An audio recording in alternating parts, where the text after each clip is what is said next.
We send blessings upon the noble messenger, but afterwards, I seek refuge in Allah from Satan, the accursed. In the name of Allah, the most gracious, the most merciful. O noble Nazarene, read this surah, even the mountains will be shattered into pieces.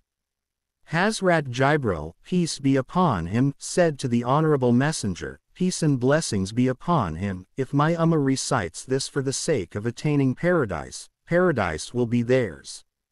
If they recite it for the purpose of crossing the sirat, the bridge, the crossing will be made easy. If recited for worldly wealth, then wealth shall be obtained, and if recited for health, then one will become sound. Today's practice is such that Hazrat Jibril, peace be upon him, conveyed through these words.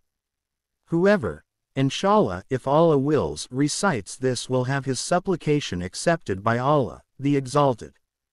On this basis, the noble Prophet, peace and blessings be upon him, instructed.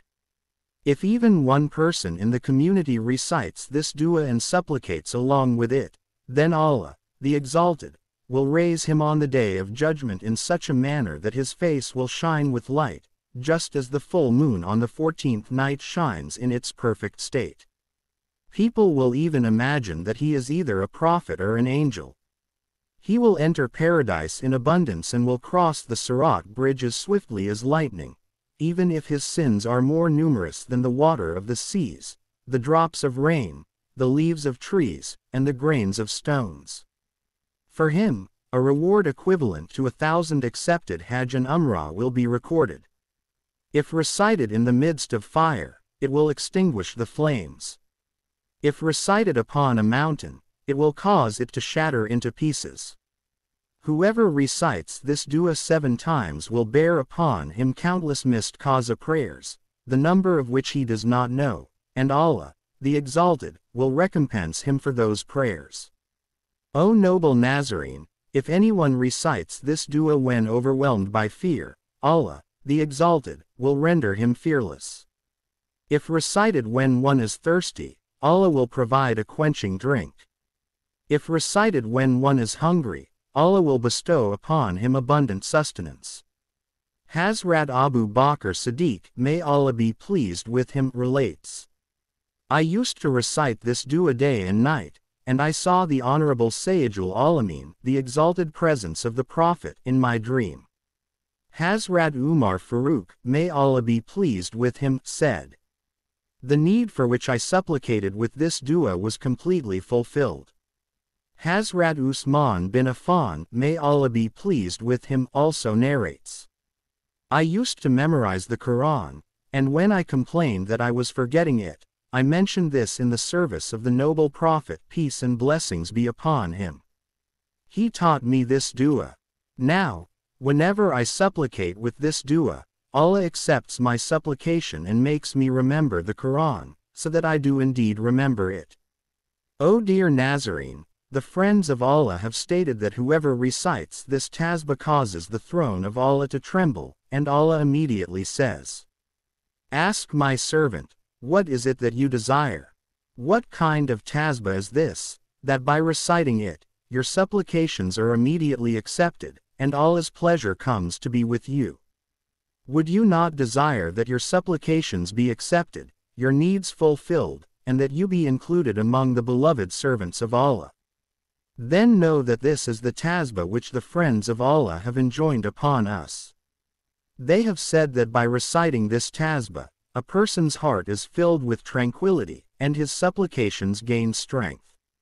When one supplicates by reciting it, his prayers immediately reach the divine presence, and Allah's decree is effected so swiftly that no difficulty remains. Reciting this tasbih not only grants spiritual peace but also wins Allah's pleasure and blessings. Moreover, this tasbih not only causes your supplications to be accepted but also brings down an abundance of mercy into your life. So let us recite this tasbih, attain Allah's pleasure, and enjoy His innumerable blessings. In the divine presence, supplications are never rejected, and this tasbih will open every door for you, inshallah. The friends of Allah have extolled the importance and virtues of reciting this tasbih, declaring that when it is recited, the throne of Allah trembles, and the supplications in His presence are accepted. O dear Nazarene-e-Kiram, before you recite this dua, it is necessary to recite the Durood Sharif, for when the Durood Sharif is recited, love for the noble Prophet, peace and blessings be upon him, takes firm root in the heart.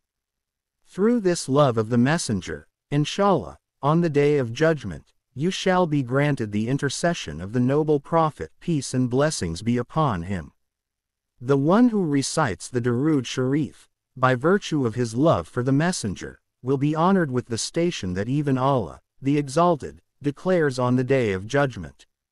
He will be with the prophets, the truthful ones, Siddiqeen, the martyrs, and the righteous. Among all these, the chief of the saints is none other than our revered Master of the universe, the noble Prophet, peace and blessings be upon him. Thus, it turns out that the one who recites the Durood will be among all these divinely favored ones. In the Holy Quran, it is stated that love for the Messenger makes one beloved. Allah has commanded, O beloved, proclaim that if you take Allah as your friend, then become one of my trusted ones, and Allah will make you a friend. O my dear brothers and sisters, the Durood and Salam upon the noble Prophet, peace and blessings be upon him, as a treasury of Allah's mercy, an expiation for sins, an elevation in rank, a means of achieving a dignified life, a pathway to nearness to Allah, a mirror reflecting true servitude, a vessel of goodness and blessings, a remedy for poverty, a reason for admittance into paradise, and a means of deliverance from hell. In Surah Al-Ahzab, Allah commands, indeed, Allah and His angels send mercy upon the noble Prophet, peace and blessings be upon him. O believers, you too send Durood upon the noble Prophet, peace and blessings be upon him, and send abundant salutations. So, O Nazarene, in this blessed verse, Allah, the Exalted, has Himself commanded the Muslims to send Durood and Salam upon the Messenger, peace and blessings be upon him. However, He explained that first, Allah Himself and His angels send Durood upon His Messenger, peace and blessings be upon him, and then the believers are enjoined to do likewise. Hazrat Abdullah bin Mas'ud, may Allah be pleased with him, said, when you send Durood upon the Messenger, peace and blessings be upon him, do so in the best possible manner. O Nazarene, I request you to kindly write in the comment box a lovely and concise Durood, salutations upon the Messenger of Allah and his progeny, upon our Master of the universe, the Messenger, peace and blessings be upon him, so that goodness and blessings may ensue. May Allah remove all our difficulties, grant us steadfastness in our faith, make our affairs easy, and ease our matters. Ameen, O Lord of the worlds.